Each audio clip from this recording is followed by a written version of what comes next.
Kagulat word, humanda na kayo sa mas malakas na yanig dahil ang ating Pinoy tennis ace na si Alexandra Ayala ay opisyal nang pumasok sa round of 16 ng WTA 125 Philippine Women's Open. Matapos ang kanyang nakakangilong 6-1, 6-2 dominasyon kontra kay Alina Charaeva, hindi lang ang Rizal Memorial ang nagbubunyi kundi ang buong tennis world. Pero heto ang tanong na nagpapaalab sa international headlines. Si Alexandra Ayala na nga ba ang world's most popular tennis player sa kasalukuyan? Ang bilis ng pag-akyat niya sa ranking bilang world number 49 ay sinasabayan ng isang global frenzy na hindi pa natin nakikita sa kasaysayan ng Philippine tennis. Ang bawat palo niya ay hindi lang points ang hinahabol, kundi ang atensyon ng bawat sulok ng daigdig.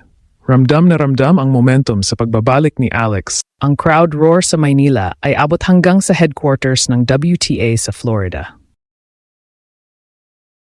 Bakit? Dahil si Alex ay hindi lang basta player, siya ay naging isang global phenomenon. Matapos ang kanyang emosyonal na panalo at ang matapang na paglampas sa isang injury scare, ang usap-usapan ay lumipat na mula sa kanyang galing patungo sa kanyang star power. Ang social media ay umaapaw sa suporta mula sa iba't ibang bansa na nagpapatunay na ang kanyang mass appeal ay lumalagpas na sa hangganan ng Pilipinas. Ang bawat kilos niya sa Rizal Memorial ay pinapanood ng mga international fans na tila nakakita ng isang bagong icon sa gitna ng court. Ang round of 16 na ito ay hindi lang basta susunod na hakbang sa torneo. Ito ay ang kanyang pagpapakilala bilang mukha ng kinabukasan ng women's tennis. Habang naghihintay ang buong bansa kung sino ang kanyang susunod na makakaharap, ang tensyon ay electric.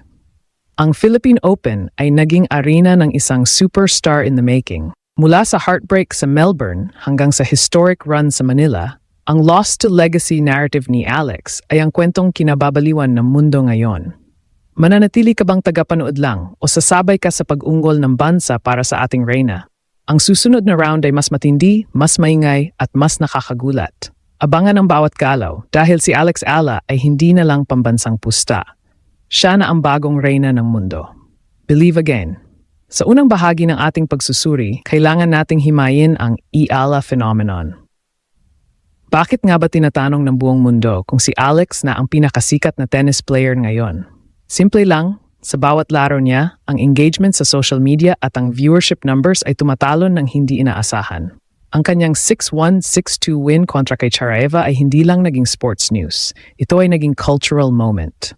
Sa mundo ng WTA, madalang kang makakita ng manlalaro na kayang mag-mobilize ng isang buong bansa at isang global diaspora sa loob ng ilang minuto.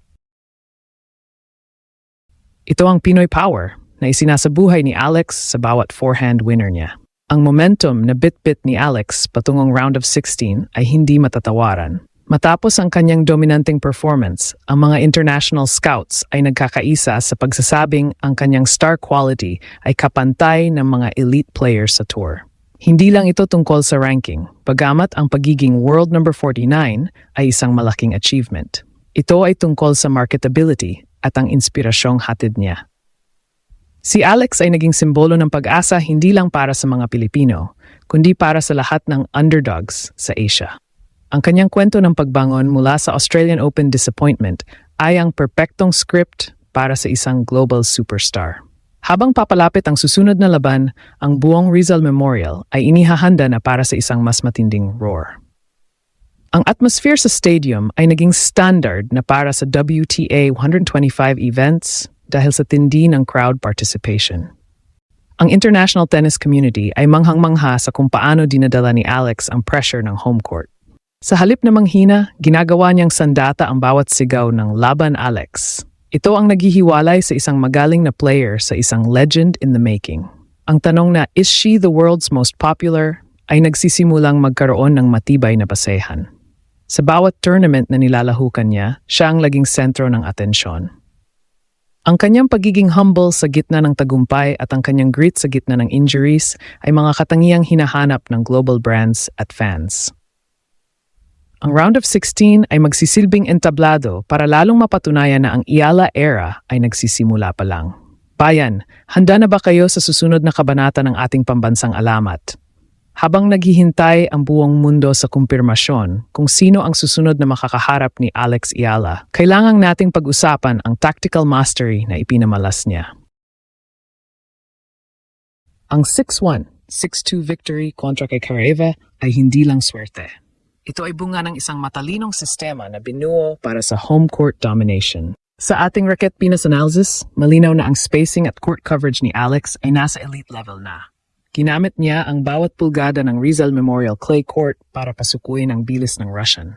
Ang kanyang lefty forehand ay hindi lang basta malakas. Ito ay may wicked angles na nagpahirap kay Chareva na makakuha ng anumang rhythm. Ang tanong ng marami, sino ang susunod na biktima sa round of 16? Habang ang tournament bracket ay nagkakagulo sa tindi ng labanan, si Alex ay nananatiling kalmado sa gitna ng bagyo. Ang momentum na nakuha niya mula sa injury dodge sa nakaraang round ay nagbigay sa kanya ng psychological edge.